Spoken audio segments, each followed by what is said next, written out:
in every country. Actually, I think I was on Facebook the other day and saw like heading for extinction talk in some random town in Austria. So it's pretty cool. And this is only my second time giving this talk, first time giving it all the way through. So you're my test audience, which is great. And yeah, happy to do it, happy to be here. So I'm not a climate scientist. I am like a corporate America worker doing this as like a volunteer thing in my free time. So gonna do my best. As I said, my name is Steffi. I am from New York City. I live in Hell's Kitchen. I actually did not grow up and was not born in New York City. I was born in Seattle, Washington, and originally got interested in the climate crisis and involved because I grew up in a very outdoorsy family. We spent a lot of time hiking, skiing, and as I started to think about maybe starting a family, I started to realize that some of the things that I did with my dad growing up just wouldn't really exist for my children if that was something that I wanted, and that really struck a chord with me and was what got me engaged in the climate movement. And then I joined Extinction Rebellion this summer, and as I mentioned, I joined it because I was Googling. I saw online that there were some really cool actions in the United Kingdom and wanted to see how I could get involved or maybe go to a talk. And like you guys here today, I went to my first talk and just got hooked up with the guy who gave the talk, and that's how I got involved in XR. So Brandon, you want to talk about how you got involved a little bit about yourself? So my name is Graham. I live over the East Village, Lower East Side, and I've been here in New York for about 20 years. I'm a teacher here in the city, and I've sort of had a long time concern and involvement with the climate crisis movement.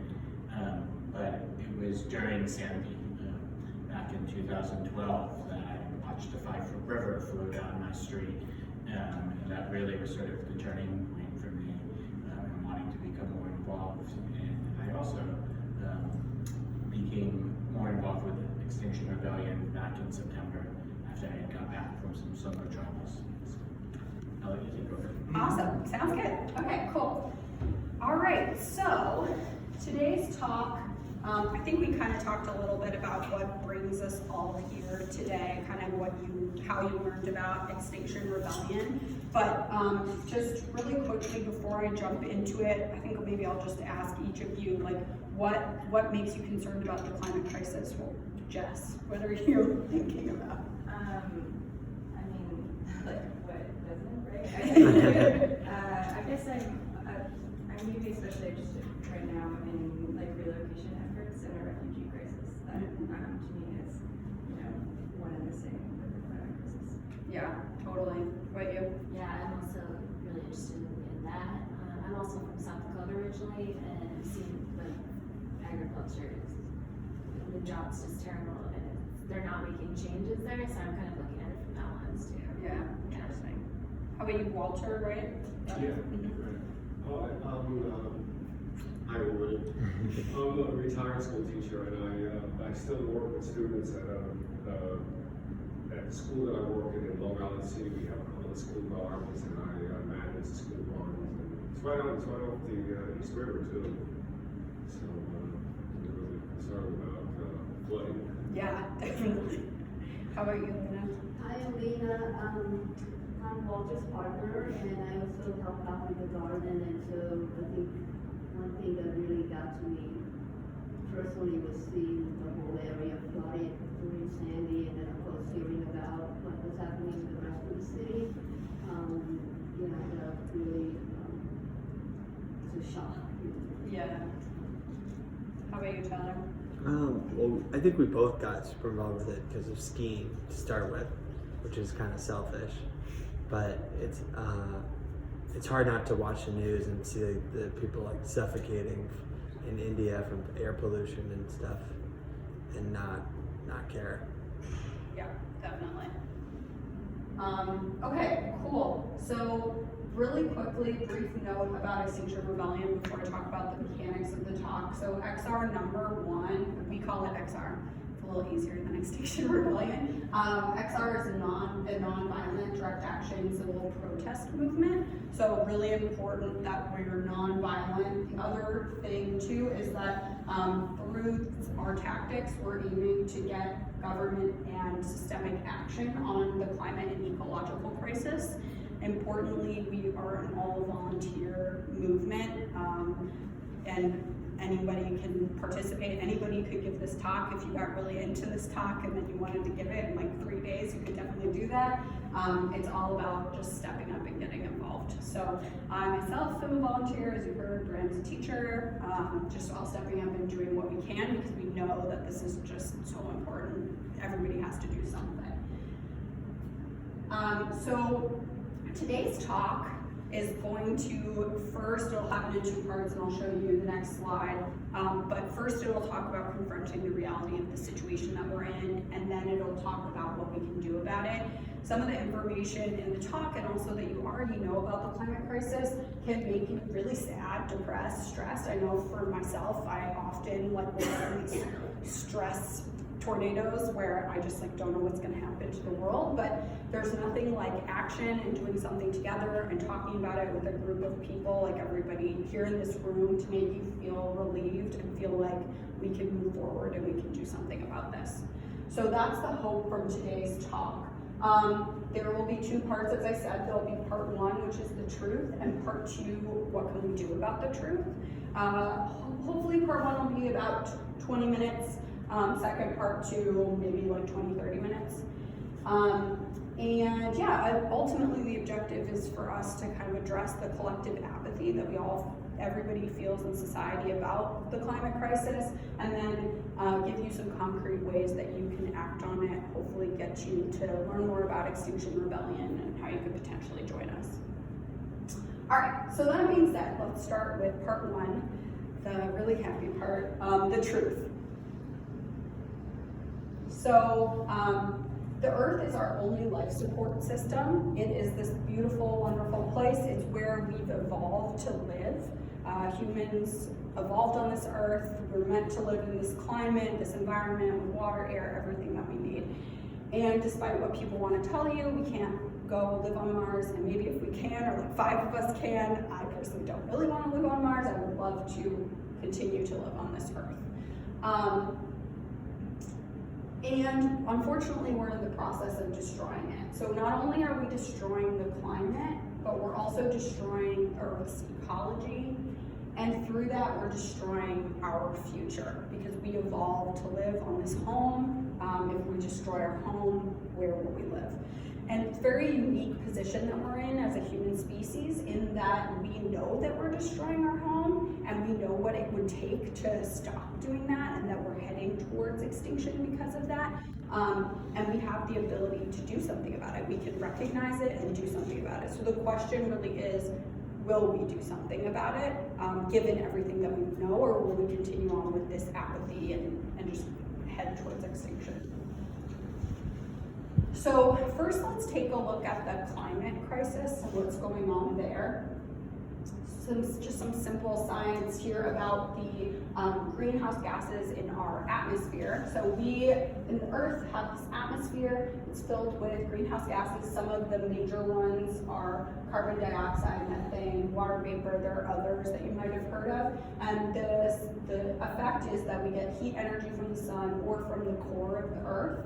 And some of that heat energy is retained in the atmosphere through these greenhouse gases. And then some of it dissipates out into space, so we can keep this nice little temperature and ecosystem going. So as we all know, we have been producing more and more of these greenhouse gases by burning fossil fuels like coal, petroleum, etc. over the last several hundred years. And what that means is that the heat energy gets trapped more than it did in the past, and we're less able to release it out in the atmosphere, and the Earth is getting, or into space, and the Earth is getting hotter and hotter. So this is a chart showing carbon dioxide. We're up here at like 415 parts per million now, and we were for hundreds and thousands of years at kind of this stable level. And what that's resulted in is global temperatures increasing. So we're now at least 1 degree above pre-industrial temperatures because of this increase in greenhouse gases. This is an interesting graphic. You guys might have seen this on social media recently, but these are called warming strikes. So it shows each strike is a year, and you can see as the years go on, we can see the average temperature of that year was hotter and hotter as we go on over time. So it's a pretty stark difference, and actually you can go online and do this for wherever you grew up and see what the trend is for your particular area.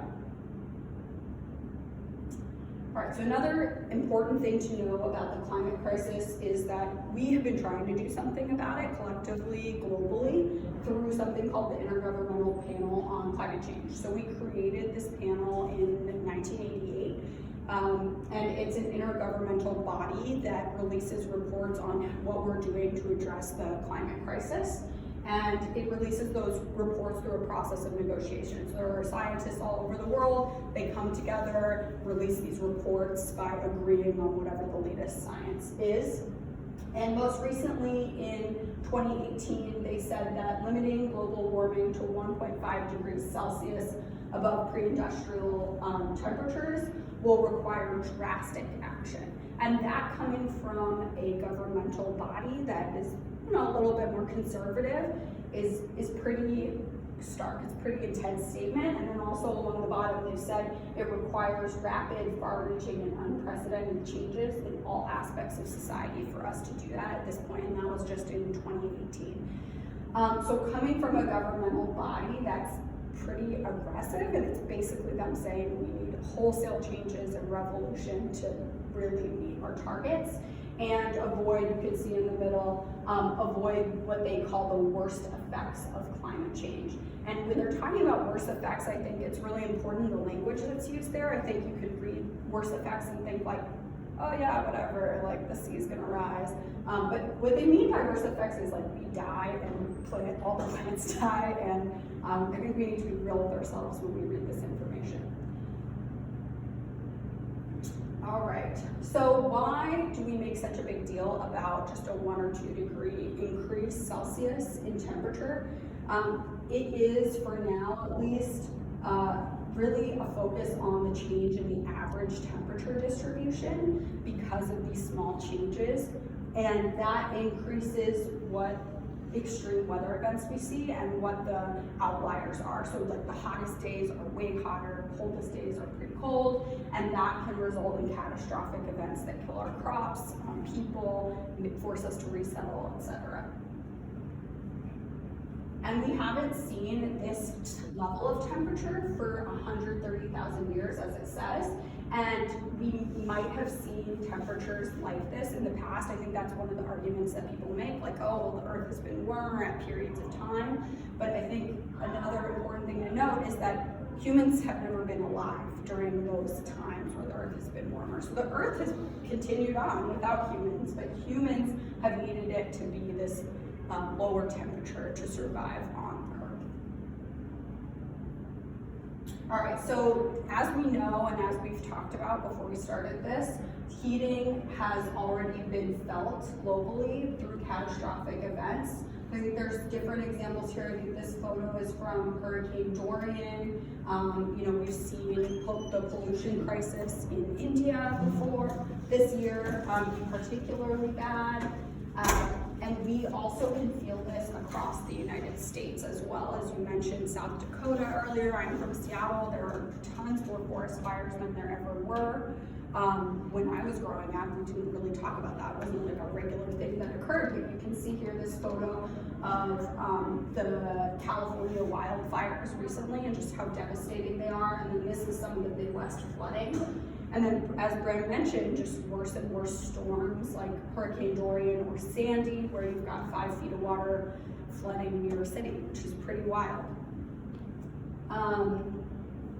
All right, so what happens if we carry on heating up the Earth as we have been? Like, what happens if we just keep on with business as usual and we we take into consideration that that means that we're kind of doing something, right? Like we're pursuing kind of electric cars. We've got the UN doing something. We try and do carbon pricing here and there. What happens if we just keep doing these small scale changes and continue on with business as usual? So the consequences for business as usual include things like, and we know this from studies from paleoclimatologists, that these are the things that we can expect. Accelerating sea level rise, storm surges, droughts, wildfires, desertification, deaths from heat stress. I don't know about you, but I do not like being overheated, and it's very dangerous. And then ultimately those things can lead to famine, water shortages, conflicts, people pushed from their homes, like Jess was saying, refugee crises. And ultimately our social systems that we have are pretty fragile right now and cannot necessarily handle these types of strains. Another point that people often bring up is, hey, we're in this rich society. We live in New York City. We're some of the best off people in the world. We'll be able to protect ourselves from this for the longest. And actually, that's just ultimately not true. Maybe in the beginning, we'll be able to shelter ourselves with money, but ultimately, all these things, they're just too great, and everybody is going to pay a price, no matter how poor or rich you are. Another point here is just that everything that we're predicting is based on what we know. The climate is a very complex system. It's global. There are a lot of different factors that come into play. We create these very complicated models to try to model and predict the future, but we only know what we know. And there are a lot of different elements that create feedback loops that can create impacts that we haven't necessarily foreseen. Certain amounts of warming can trigger a catastrophic and continuing event, like complete loss of sea ice. And there are just a few examples here to kind of illustrate that and show that we might reach a point at which there's really no turning back and there's not much we'll be able to do. And right now we do have the opportunity to try to stop some of that. All right, so if only that was half the problem. If only that was it, that we just had to deal with the climate. Unfortunately, we're also destroying our planet's ecology at the same time, which has a huge impact on us as humans. When we think about ecology, the Earth has a land and an ocean ecosystem, and we're simultaneously destroying both of them.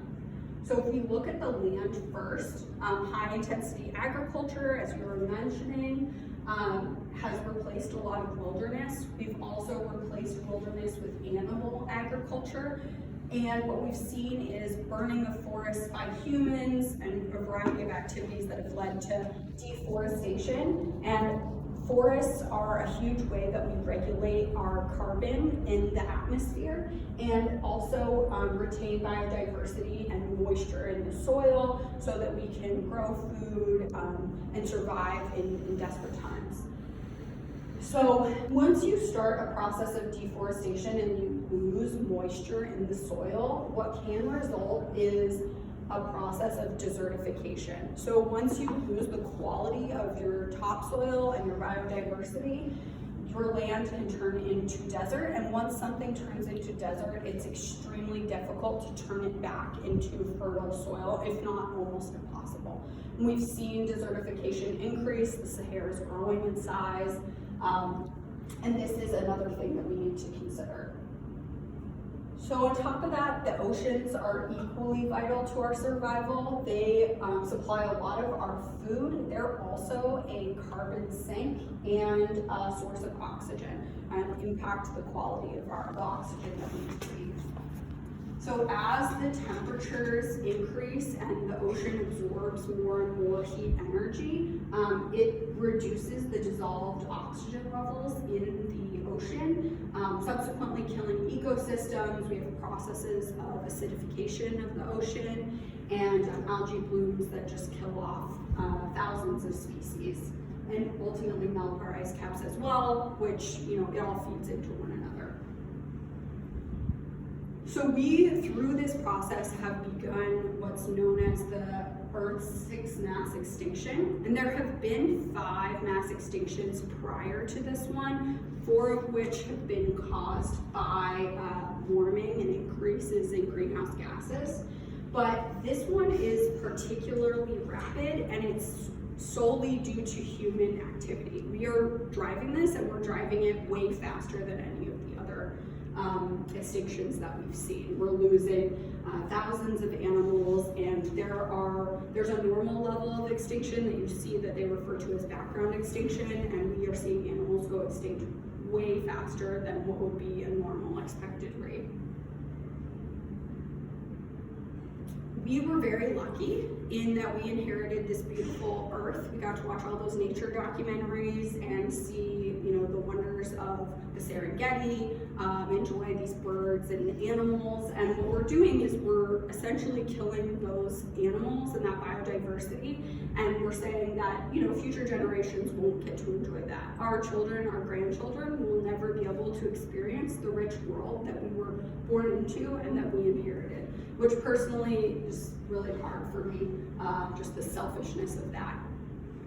And then on top of that, by destroying all of this life, all this biodiversity on land and in the sea, we also are basically sawing off the branch that we're standing on. We are killing ourselves by creating monocrops and not providing many different food sources that we need to survive. So it's not only the climate that we need, but we need food as well. And we're destroying that for ourselves.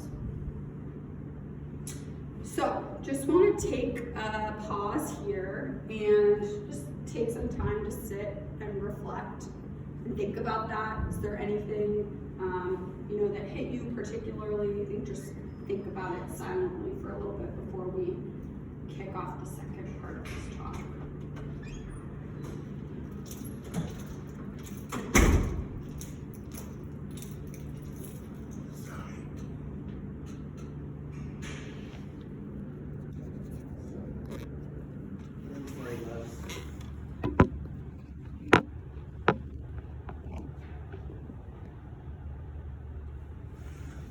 Okay,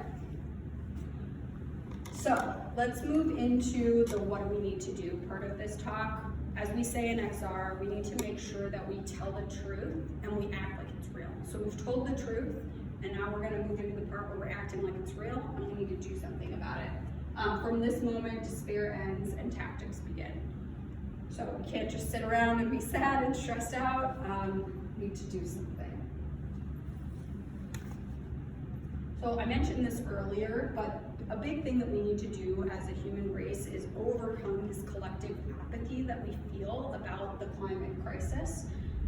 We are uniquely positioned as humans, as a society, to tell stories, to continue to live together in harmony. So, we tell ourselves creation stories, we tell stories to work together, cooperate, and survive. And that's really awesome and very interesting thing that we do as a species. But ultimately, when we tell those stories and talk to ourselves about climate change, we tell ourselves things like climate change, like change is in the future. We always deal with change. We'll deal with it someday. We're able to solve everything. And we kind of sing ourselves to sleep, and we think somebody else will deal with it. Change is something that will impact someone else, not me. Like, I'll be okay. And we as a society need to confront the fact that these things are a reality.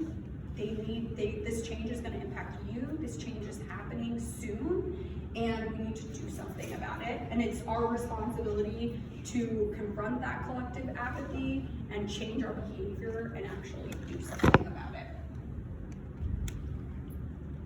So not only we've heard all of the science of why this is happening, why we maybe should do something, but it's not only the science, it's also just thinking about what our moral obligation is to do something. And you can see this question here, why didn't you stop this when you still could? We have a moral obligation to stop this while we still can, and right now is our opportunity to do something about it quickly. So first things, we have a moral obligation to other living humans. We in wealthy societies have burned tons of fossil fuels and kind of created this crisis, but for the most part, it's the poorest people who are going to be impacted the worst and hit the hardest. and we have an obligation to everyone to act on climate. We also have an obligation to future humans. I talked about this, that we're killing animals for that future generations will just never be able to see. We have an obligation to not just sit here and think about ourselves. We were able to live in this wonderful world because past generations built it up for us and created these opportunities. And are we gonna sit here and say, like, you, next generation, forget about you, we're just doing this for ourselves. We don't have any obligation to you. No, we have an obligation to future humans. We also have an obligation to ourselves. If we're very selfish, we know that we have a right to survive, and we should be acting and doing something about the climate crisis because we need to protect ourselves. And then finally, we have an obligation to other living things. There are other animals, plants, beautiful, wonderful species that are sharing this earth with us, that have a right to survive, and we should act on the climate crisis for them. We should protect the climate for them as well. So another reason to act too, on top of all of those, if they don't speak to you, hopefully they do, is that this is just a beautiful planet. Objectively, it's gorgeous, it's full of life. It might be the only one out there that can sustain life like this. And as it says on this slide, destroying it is an act of vandalism. I mean, we shouldn't be able to take something so beautiful and just say, ugh, we don't care.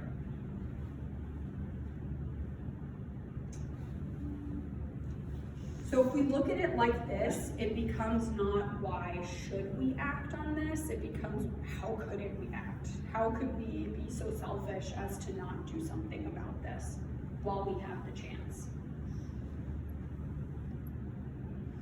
Now I'll jump into the part where we talk about Extinction Rebellion's critique about what we've tried to do and why it hasn't worked. And then we'll talk a little bit about our thesis of what we think will work and how we should act. So what have we tried, and what have we tried already, and how has it worked? So globally, we've tried to do something about climate. We created the IPCC, as I mentioned, in 1988. We've had multiple global summits to get together and try to do something about the climate crisis. And as we've seen, most recently with the Paris Agreement, we just have not been successful in making those things happen and making movement on a global scale. As you can see, we've made great attempts to do something, but when we look at those graphs, it just has not made a dent in the amount of carbon that we're emitting or the heating of the earth, really. And then locally, we've tried a ton of different things to make change within each country, within New York, the United States as well. Some of those things have been very successful and very interesting, and we definitely build upon the successes of other movements, environmental movements. We've tried political, legal approaches, campaigning, individual action, things like the Endangered Species Act to confront this crisis on many levels. But at the end of the day, we just have to admit to ourselves that it just has not been enough. When we look at the graphs again, we're just not making the dent that we need to, and we're not taking the type of action that clearly is needed. And I think an interesting point here too is that individual action, which is being pushed a lot lately, can sometimes be a distraction from making the systemic changes that are required for us to move forward. So you might think, hey, I'm spending all this time being zero waste, but you're spending all that time being zero waste and not focusing on the systemic change, and sometimes that can actually take us backwards. All right, so as I mentioned a couple times, you can see, like, we did the first IPCC, and up until now, we've continued to see skyrocketing carbon emissions, and it just doesn't change. And also, we've continued to increase our fossil fuel production and consumption at the same time. So what's Extinction Rebellion's thinking on why this hasn't worked? Why have these big efforts failed us? And how should we think about it so that we can think about it differently in the future? So the main critique is that it's really structural problems that have failed us. The first issue that I'm going to talk about is just the short-termism of democracy in our Western societies. we elect people for 4, 6, 8 years. They might be able to focus on something a little bit in the future beyond their term in office, but often they're not focusing far enough in the future. We've known about the climate crisis for decades and decades, and we haven't been able to do something about it because it's always seemed very far off and that it wouldn't impact like a politician in their term in office. They don't really have the incentives needed to act on it. And then the second thing here is capitalism's failure to cost the future. There are a couple things that go on. I mean, the capitalist system has gotten us a lot of things, but in the way that you value projects or businesses and the economy, we're always thinking about how can we get more profit, how can we produce more to get profits in the short or midterm. We're not thinking about the long-term costs of some of the things that we're doing. So if I need to do this project and I produce a ton of coal, I'm not costing in like actually there's a huge future cost to me putting all this coal out in the atmosphere. It's just not a consideration. And then the same thing with short-termism as well for capitalism. You know, we think about company profits in quarters or years. We don't think about them in like 20-year cycles. So we're trying to make profits for the here and now. And that's a problem when dealing with a longer-term thing like climate change. And then finally, the need for action to be collective or global. If we resolve the climate crisis in the US, that actually doesn't resolve the climate crisis, unfortunately. If China just keeps on emitting at the same levels, we're just in the same place. So there's a need for us to be able to act in a coordinated fashion, and just structurally, there isn't that much of an incentive to be a first mover as a country because of the way the system is structured. You're gonna lose money, etc. if you're the one to spend more first, and just doesn't make people want to act together or do something. So clearly we need a new approach. We see that we've tried these different things in the past, they haven't worked because of these structural issues that we're always running up against. So what has XR seen as the new approach or the new thing that we should do? So their Extinction Rebellion started in 2018 in the United Kingdom as part of the social change movement Rising Up. They declared rebellion in October of 2018 as a result or in reaction to the report from the IPCC that basically said we needed a whole-scale change to even make any kind of a dent on this.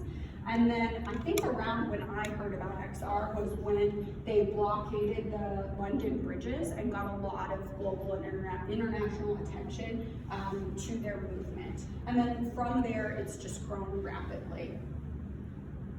So you can see that the rebellion has been all around the world. Let's see what I have in the notes, that there are 650 local groups in more than 60 countries at this point, and if we look at that, that's just like a year ago they started basically, and this is how many groups we have. So there's huge momentum behind the group. And there are a growing number of groups in the US. So I think in the US, we have 64 cities now, which was an increase from September. In September, we only had 46 cities. Now we have 64. And then in New York, we have 30 neighborhood groups now. So growing quickly, continuing to try to build that momentum. So one of the things that we focus on in XR is really nicely highlighted by this quote from Greta Thunberg, which is, there are no rules for keeping fossil fuel in the ground, so we can't win this by playing by the rules. The structure has created these rules, and we know that there are systemic problems with them, so there's no way that we can continue to make change if we continue to follow the rules of the system. So what is XR's analysis and therefore approach to solving these structural issues? XR has done when it was founded, there was a lot of research done and analysis to figure out what the right tactics were to tackle this issue. And they came to the realization that the best approach is modeled off of the different civil disobedience movements that we've seen be successful in the past that focused on nonviolent direct action. So you can see MLK, Gandhi, Rosa Parks, the LGBTQ rights movement have all kind of used this concept of nonviolent direct action. And the concept is that normal, everyday people go and systemically target different rules to break so that they can confront the system and try to change it. And something that's interesting to note about this is that, you look at all these people today and you think, wow, these people are just global heroes, we've got giant monuments to MLK everywhere. But at the time that they were doing this nonviolent direct action and confronting these issues, they were actually seen as very annoying. People were like, oh God, these guys are like disrupting everything, and will they ever just like chill out and sit down? But now we look back at it and we think of them as the heroes of our time. So that's something important to know about nonviolent direct action, that it works, but in the moment it's disruptive and people don't like change or disruption. So why direct action? This is a great quote from Martin Luther King, so I'll read it out loud to you. Why direct action? Why sit-ins, marches, etc.? Isn't negotiation a better path? You're exactly right in your call for negotiation. Indeed, this is the purpose of direct action. Nonviolent direct action seeks to create such a crisis and establish such a creative tension that a community that is constantly refused to negotiate is forced to confront the issue. It seeks to so dramatize the issue that it can no longer be ignored. So that is, I think, a really concise statement on why nonviolent direct action is such an important tactic. Another thing that is kind of foundational to how Extinction Rebellion thinks about driving change is what we call the 3.5% rule. You can see this picture of woman Erica Chenoweth here in the corner. She's a professor of political science at Harvard, and she did research as part of, I think, her PhD thesis to compare social change movements over time. And what she found was a few things. One, nonviolent protests are twice as likely to succeed as armed conflicts. So when we think about trying to confront the system, we should always think about being nonviolent. And that engaging a threshold of 3.5% of the population in your movement has never failed to bring about serious political change. So when she compared all the movements across history that have been successful, it's that 3.5% that they have in common. That is really exciting for a number of reasons. I think for me, when I first heard this, it was very exciting because I think what it tells you is that we don't have to spend all this time in the United States talking to people who don't believe in climate change and are deniers. We don't have to spend all our time trying to convince them and waste this time and energy. We just need to activate the people who know about climate change but maybe are a little apathetic or just haven't taken the first step to do something about it to get to that 3.5%. And 3.5%, when you think about it, it's not 10%, it's a pretty small percentage. Although when you think in number values, if we looked at, I helped coordinate the downtown west side, so Chelsea, West Village, Tribeca, Soho, Battery Park City, 3.5% of that whole neighborhood area is like 15,000 people. So it's a decent amount of people when you really get down to the numbers. And there are a lot of benefits to having mass participation like this, and that's why the 3.5% is so important. It helps movements be more resilient. There's a lot more innovation because there are a lot more different people doing different things within the movement, trying different approaches. You can expand your disruption. So, XR is all over the world. If we get to that 3.5%, it's happening everywhere, all over the country, all over the world. And then you also don't have to have everybody loyal to one leader or one primary person. You have a broad movement and you can look to whoever makes sense for you. And then also it's a lot harder to discredit a much larger organization that has broad popular support. So that's very, very hard. So through all this analysis, looking at nonviolent direct action as an approach and the 3.5% rule, what are the elements of civil resistance that we've adopted in Extinction Rebellion as our approach? And these were also done through meticulous analysis of what the different approaches are that have worked and kept coalitions together over time. So the elements of civil resistance that we've adopted are, number one, most important, being nonviolent. Nonviolence is the key to any successful movement, as we've seen, and that's very important to us. And the second is being apolitical. The second you align yourself with the system of government that we have, you're playing into the same structural problems that we know are underpin the reason we're here in this situation today. So it's very important that we're apolitical. We don't sponsor any politician or necessarily partner with them. Number two, a lot of people helps build momentum. So getting to that 3.5% is critical to just continue building the momentum. Three, focusing on seats of power. So we're focused on the system as a whole. We're focused on capitalist system, the government system, not necessarily focused on particular individuals or particular companies. It's more about the seats of power and disrupting the system as it stands. And again, you've heard me say this a bazillion times, the word disrupt. It's very important that we're disruptive, that we make our voices heard and mess up business as usual, that we're respectful. We're all in this together. We're all going to suffer regardless of whether you're part of the system or not part of the system. We need to be respectful to one another. And then finally, that it's sacrificial. You need to be able to see that a regular person like you or I is taking a step out of their normal day to act on this because it's just so important. Like a regular bus driver knows that it's just that important to demonstrate that it's worth their time and energy. And then safety. Extinction Rebellion, when we pursue nonviolent direct action, we also try our best to liaise with the police. We don't necessarily work with them, but we always make sure that there's a clear line of communication. It's important that we continue to be nonviolent and welcoming, and so that is an important tenet for us. It's a little bit different in the United States than it is in the United Kingdom and other places, just because of differing relationships with the police, but that's critical. And then finally, fun and family friendly. So I'll show you some pictures on the next slide, but you're not going to want to continue to be in a movement like this for the long term if it's not fun and not enjoyable and not something that you can bring your friends and family to participate in.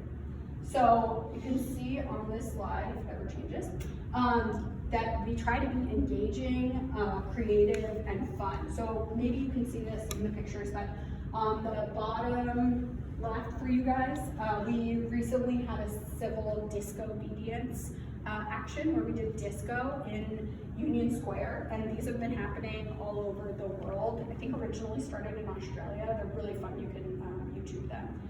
And I think they do it mostly to staying alive, which is very appropriate. And then I've got some kids up here, and then on the bottom, I don't think you can really see it in this photo very well, but when we did some actions around Wall Street this year in October, we had a really cool New Orleans style jazz band or brass band, and we danced in the streets on top of all the different costumes and creative stuff that we did. So want to keep it fun and engaging for everybody. All right, so you've heard about the principles that underpin what we're doing, kind of what we think about nonviolent direct action and why that is so important to us. It's also important to understand what our demands are. Why are we doing all this nonviolent direct action to get what? And we have 4 main demands in the United States. There's 3 globally, and then we have a 4th added for the US. The first demand we call tell the truth. So tell the truth about the ecological crisis and declare a climate emergency. We're asking this of the media and of the government. So we want people to be honest and act like this is World War II, and it should be on the front page every day. We should be hearing about it all the time. We should not be continuing to allow ourselves to be apathetic. This needs to be treated as the crisis that it is. So tell the truth. Second one is net zero by 2025. So we want greenhouse gas net zero and halting biodiversity loss by 2025. I'll talk about that in another slide, why 2025. And then Number 3 is a citizens assembly on climate and ecological justice. So this is a structure that we think helps solve the problem of systemic issues with our democracies and capitalism to get to actual resolution. So we'll talk about that also, I think on the next slide. Then the final one, the fourth one for the US, is a just transition. So what we've seen in transitions, particularly in the US when we had the Industrial Revolution or other big economic or social shifts, is that it's often the most oppressed minorities who just continue to get beaten down. So we've seen a lot of suffering from indigenous peoples, the African American community, and other minority groups whenever we've gone through these transitions, and we don't want to just repeat that again and drive for systemic change, not consider the well-being of everybody in our society. So that's very important.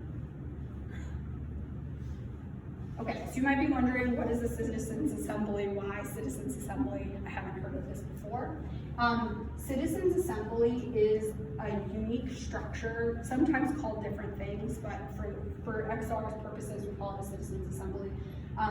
It is a group that's separate from the government that is selected, a representative group selected through a process called sortition, which I won't get into, it's like a little complicated, but you select a group that's representative of your population, and they get impaneled, and then they're presented with the evidence and the different options to tackle the climate crisis. We know that there are tons of different options for what we could do, and we don't necessarily advocate for a particular one, but we want fairness, and we want to spend the time to actually select what it is that we're going to do outside of the political process, which we know is kind of fraught and not super productive at the moment. So what's the benefit of a citizens assembly and why do we want it? One, it can take the long view because it's just people like you or I being selected with their own best interests and the best interests of their community at heart, rather than somebody who's run for a political office. And then second, free from corporate influences since you're just selected for it. And it's truly representative of the population. So it's a diverse group of people who are selected to represent the community, and they can be trusted by the public because it's that representative group. And then finally, if you're wondering, like, has anybody ever done a citizens assembly before? Has it worked? We've seen it in 2 cases work before. In Ireland, they did a citizens assembly when they were dealing with the issue of abortion, which is very controversial in Ireland, and they successfully came to a solution there. And then we also saw this in the 90s. I can't remember what the exact name is. There's a different name than Citizens Assembly in Texas to deal with how they're confronting production of energy in Texas and help them move towards being a renewable energy powerhouse.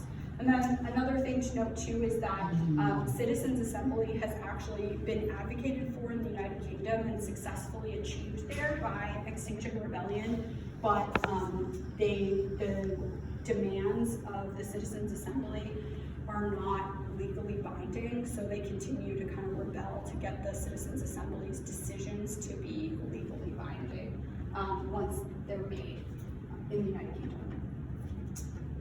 Okay, so a lot of information there, but if you have questions at the end, I'll try and talk about it a little bit more.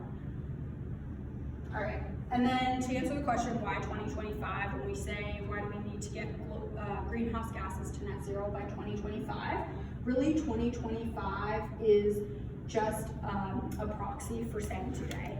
If we continue to say 2050, we know that timeline slip takes a long time to try to get us to move forward to make these changes, and we really need to demand that it's now that we start to make these changes. We need to prepare and be trying to target 2025. And emissions continue to skyrocket every single year, so if we continue to wait until 2050 and we think it'll solve and resolve the issues of today, the issue will be different by 2050 and we'll have to be doing totally different things.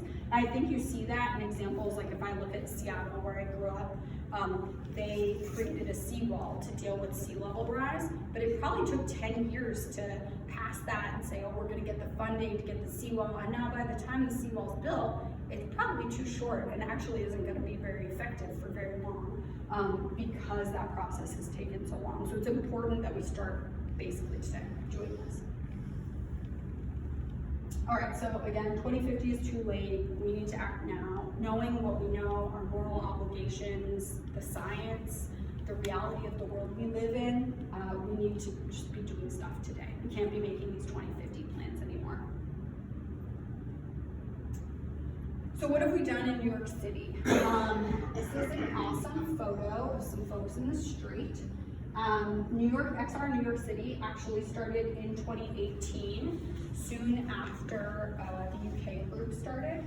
And we were able, through successful actions in April of this year, to push the New York City Council to declare a climate emergency in June. It's not legally binding, but it is very interesting strategically in the sense that if you get the government to admit that there is a climate emergency, if you get arrested for things that you say you're taking action on because you know that the world is in a state of emergency, that can actually help you support the reason why you took those actions. So it's important to get governments to declare this. We would like it to be more legally binding, but it's still useful regardless.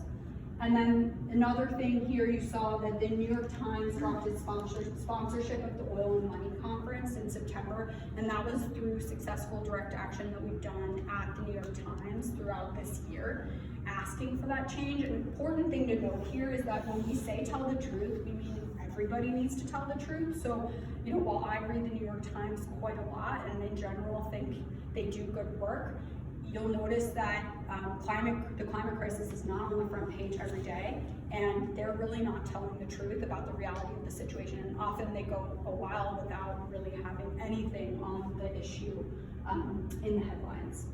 And then finally, this year in October, we had a large Rebel Fest where we had a bunch of different actions that got international and national media attention. And we took over Washington Square Park for a week. So we've been doing quite a lot, and we continue to have even more actions. Bram's doing one just this next week, so we'll talk a little bit more about that later. And then we're continuing to grow our local and regional communities. So again, really big on that momentum push. We need to continue to expand, disperse, and grow throughout the region. So we're not only growing in New York City, but also in the suburbs, and also growing our affinity groups. So in Manhattan, we've got downtown West Side. I know Bram's working on the Lower East Side group, but we've got, as I said, I think we have like 30 groups, so this isn't even all the ones we have today. There's new ones starting all the time. Okay, so it's not just about having these big goals of 2025, tell the truth, kind of thinking about them aspirationally. We, as I said, need to tell the truth and act like it's real. So if we're really acting like it's real, we need to be super organized, super effective, super efficient, and just getting shit done. So I want to talk a little bit about the practicalities of how we organize ourselves and how we make that happen. The first thing is that we're nonviolent. I've obviously said this like 5 times, but this is really, really important. The second you start using violence as a tactic, the system knows how to deal with you. They know what box to put you in and to discredit you and get rid of you. But the system doesn't know how to deal with a nonviolent, peaceful group, as we've seen with the civil rights movement. So there's this great quote from John Lennon that says, when it gets down to having to use violence, then you're playing the system's game. Because once they've got you violent, then they know how to handle you. The only thing they don't know how to handle is non-violence and humor. So that's something we really take to heart, that we should always be peaceful, and we should always be doing stuff that's creative, fun, funny, and entertaining. And I think we see that in a lot of the different actions. We're decentralized. So this is important. How have we been able to get our group to be as big and as dispersed as it is in such a short period of time? It's because we don't have a hierarchical structure. And there was actually an article in The Economist recently, I can't remember the exact title, but it was something like the climate change rebels have been studying up on management theory. So we use a system called a self-organizing system, which is something that's been used actually in different corporations, a variety of organizations, and it helps keep us decentralized and just getting stuff done, focusing on work rather than focusing on some kind of reporting hierarchy where you need approvals and things come top down. As long as you subscribe to our vision and values, you can take action in the name of Extinction Rebellion. I'll talk a bit more about what those are. But it's more about getting work done and acting today and acting now than it is about one person being in charge. You can see this blob diagram of how we're organized in New York City and globally. You've got some pink blobs, which are our local groups, like New York City, our neighborhood groups, and then within those local groups, we might have affinity groups, working groups. So like for example, at the New York City level, we've got New York level Extinction Rebellion. Within that, we have these working groups that focus on particular things. Like there's a working group that just focuses on organizing actions. There's a working group that focuses on outreach, so doing trainings like this. And then there's a working group that focuses on regenerative culture, intersectionality. There are a bunch of different working groups, and they are what they sound like, they do work. And then we've got this white bubble that maybe surrounds the whole thing. There's a little bit of structure in the sense that you need somebody coordinating this to make it happen. You don't necessarily want those coordinators to be like heads in power, but they are making sure that we have coordinated efforts and that the working groups kind of talk to each other to get things done. So I was pretty skeptical of this actually when I first started. As I said, I work in corporate America. I focus a lot on project management and organizational change actually. I'm very comfortable working in a hierarchical system. I know my way around it. And when I started Nexar, I kind of started out in that way. And then someone said to me, no, we need to be working in this SOS, self-organizing system way. And I was like, I don't know how this is gonna go. I'm a little uncomfortable. And I've been surprisingly so happy with it. It's really effective and it's particularly well suited to what we're trying to achieve. And it's really great once you start working in it. It's a cool way to work and really effective. All right, so as I mentioned, we've got values and principles, and as long as you subscribe to these values and principles, you can act in the name of Extinction Rebellion, join a working group, or start a working group and get stuff done. So the first one is that we have a shared vision of change, that we need to live in a society where we've dealt with the climate crisis in a just way, and we have a regenerative culture. We set our mission on what is necessary, and we get it done. So we know that 3.5% is what's necessary, 3.5% of the population engaged. So that's where we set our mission. 3, we focus on regenerative culture. So we act, we reflect on what we've acted on, and then we assess what we can do better, and then we replan. So it's like an agile cycle, if you're familiar with that. Always focused on regenerating ourselves. We know that it's a lot of work and very stressful to work on subjects like this, and we need to keep in mind that we want to work towards a new type of living and working that is regenerative. 4th, we need to challenge ourselves and our toxic system. So as I mentioned, I came from a hierarchical system, we all do, and when you come in and try and work in a different way, it's very important that you challenge yourself to not continue to repeat the things that have got us into this situation. So we constantly challenge ourselves and others to work in a different and better way. 5 kind of goes with the regenerative culture thing. We're always reflecting, always learning, trying to be better and do things more effectively. 6 is that we're welcoming. Anyone is able to join. If you subscribe to these values and principles, you're welcome to join and start day 1. You don't have to be a certain kind of person with a certain kind of skills to be part of Extinction Rebellion. And then mitigating for power, something that comes with hierarchical structures is that you've got somebody in power. That's a really big part of our society in the US, and we need to actively think about that and try and challenge ourselves and change that when we see power structures starting, because that's where abuse happens and people start to kind of fall out of the organization. So one thing that we do is we try to keep people in kind of these coordinator or leader roles roles for only certain periods of time so that everybody has an opportunity to lead and we don't create the structures that we're trying to move away from.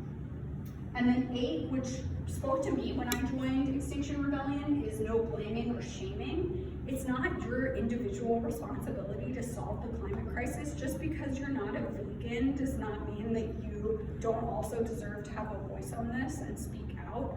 So it's not, anybody is welcome, as I said, and there's no shame in however you choose to live your life. It's not your fault, not your personal responsibility. We're really pushing for system change. And then 9, nonviolent, as always, that's critical for us. And then 10, we're based on autonomy and decentralization. So really focused on getting stuff done. If you say you want to do something, you should own it and just get it done. You have the power. You're empowered to go make it happen. Okay, so our core activities are these nonviolent direct actions. That's what we focus on to get our demands heard. And we focus on them for a variety of reasons, but namely because they get a lot of attention, and that's really what we want. And they also disrupt business as usual, which is important. So some of our direct actions are locally conceived, and actually increasingly more and more our direct actions are locally conceived. So we have this Rockefeller Center dining and banner drop early this year, where you can see all those folks just lying in the middle and kind of disrupting business as usual of these skaters. And we had some arrests at that event.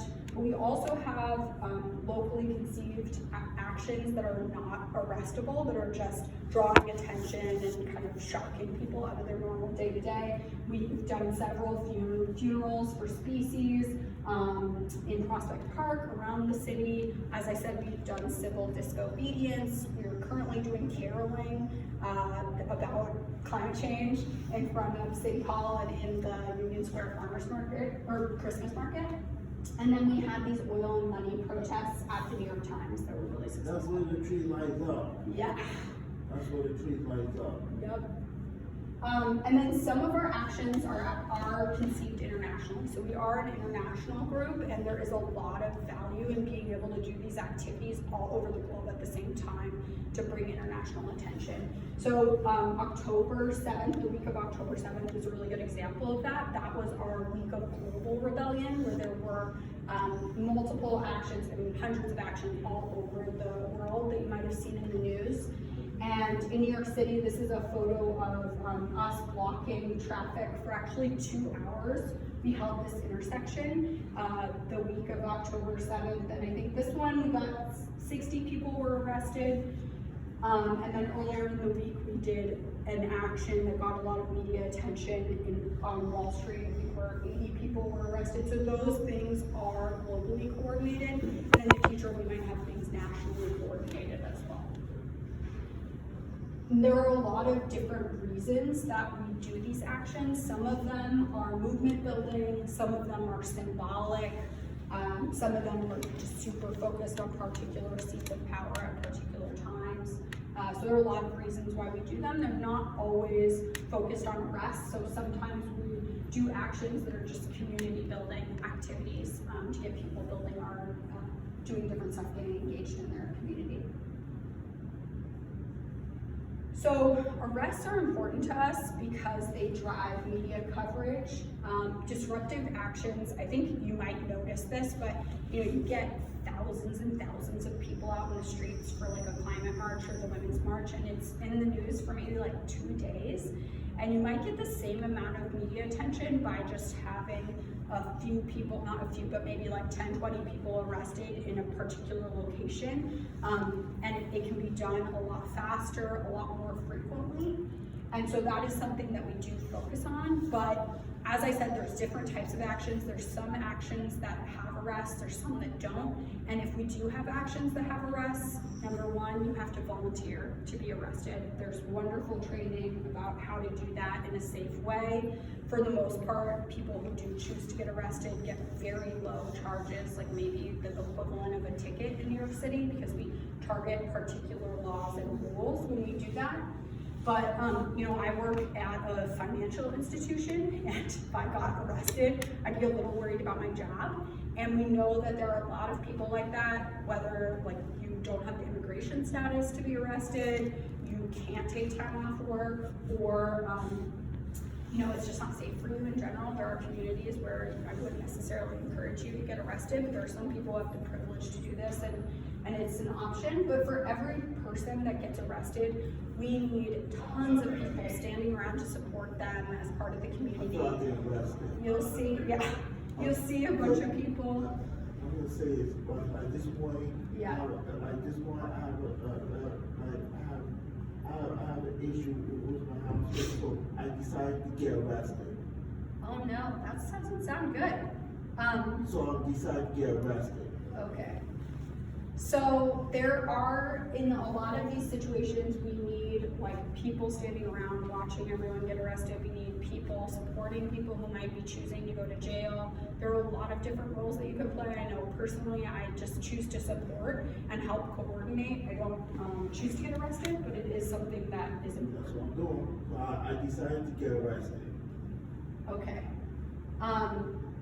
So you can contribute in many different ways. You can choose to get arrested, be an arrestable person, or you can literally donate any skill that you have. We like to say that you are necessary. Everyone is necessary. I am a project manager in my day-to-day, and that's, I don't know, that's a very, very useful skill for organizing, but there are a lot of people, maybe you're graphic designers, you have experience gardening, for example. There's a lot of ways to organize and get the word out about XR. Just attending an action or supporting. We really, like, if you have a skill, we need it. So we'd love for you to join us. And this, I'm kind of getting to the end, but just to reiterate why you should get involved. One, inaction is morally indefensible. So we all know if we're sitting here that you need to do something. There are tons of ways for you to get involved in Extinction Rebellion if you're interested, but we encourage you just, talk to your friends and family, get involved in any way you can. It's very important, and we need all of us to do it. Everybody is necessary, as I said, so get involved for that reason alone. If this action and the things that we're doing, we think that getting arrested, we think that these tactics are commensurate with the threat level, so we're threatened with extinction, what would you do? I mean, would you just sit by if you thought you were gonna die and not do anything? No, you take drastic action. So we think that our approach is commensurate with the threat. Positive action is therapeutic.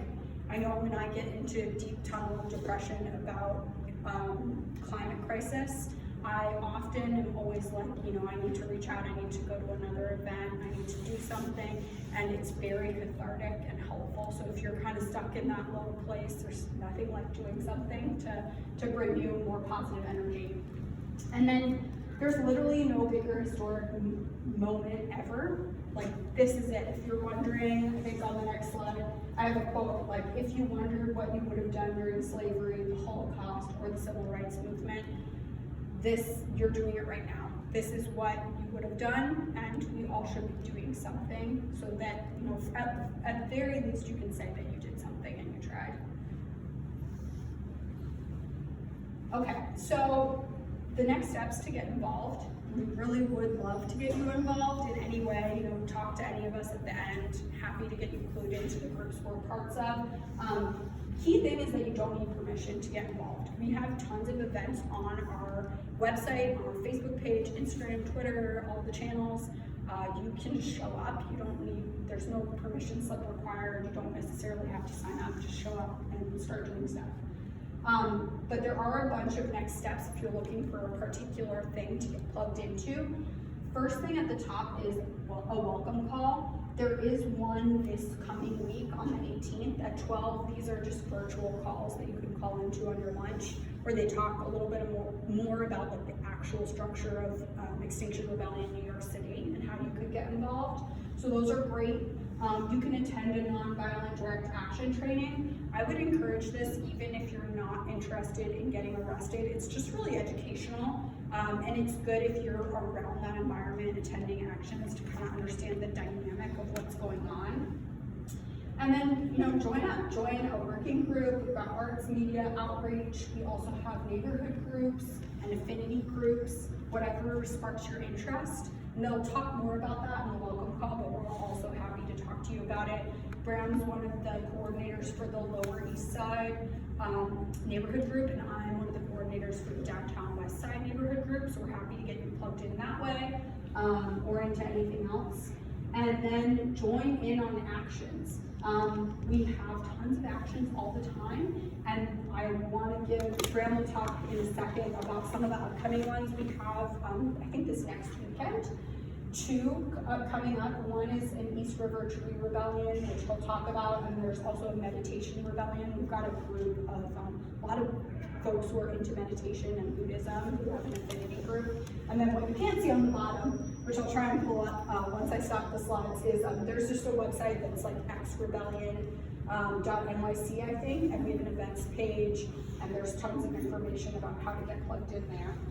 And this is the last thing I want to leave you with before Graham talks about his upcoming action, which is just this photo of these super cute little British babies that one of our top coordinators found. And if you think about it, all of these babies, by the time we're talking about the worst effects of climate change happening, they're going to be adults. Like, these are the people who are going to experience this, including us.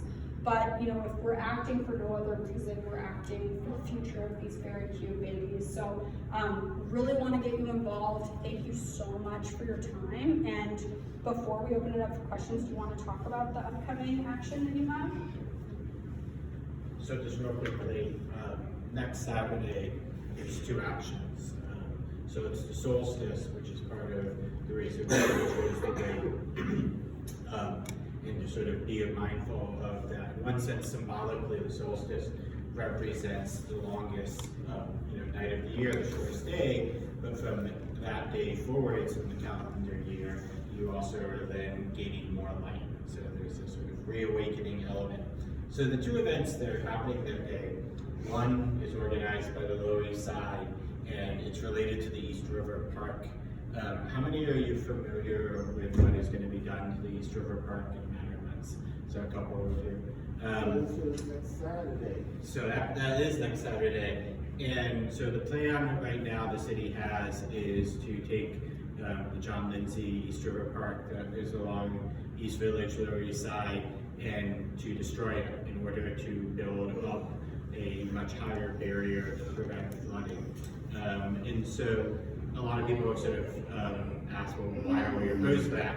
I think the key here to understand is that drawing attention to this is not just about how we fight, it's not just about fighting the climate crisis, it's about how we fight the climate crisis. That the people who are going to be most affected by the destruction of the park are mostly lower income residents, lots of residents of New York community housing, and they have not been consulted on this plan, and that there's a lot of local opposition to it. And so it's an action designed to not just raise awareness about the climate crisis, but also about how are we responding? Are we actually living sort of this idea of the 4th demand, thinking about a just transition? And there's also the loss of an incredible amount of biodiversity that's currently in the park that would just be gone within the space of a matter of months. So we'll be in the Union Square Holiday Market next Saturday, starting at noon. We are going to have some speeches, a little bit of a rally to start, and then we're going to go into the market itself, and people are going to stand in tree pose, as like yoga pose, to highlight the over 900 trees that are going to be destroyed with the destruction of the park. A little disruption, a little bit of fun in the process. And then later that evening, the Mindful Rebels will be gathering at Rockefeller Center to have a vigil there to raise awareness about the climate crisis. They are doing a series of actions every month until Earth Day. They had the first one last month on Black Friday. It was a protest that moved through the city. This one will be happening next week as well. We have sort of lined them up to happen together there on the solstice, and then each month until April with Earth Day. So yeah, those are the 2 opportunities. Both are a little more sort of fun and mindful. Neither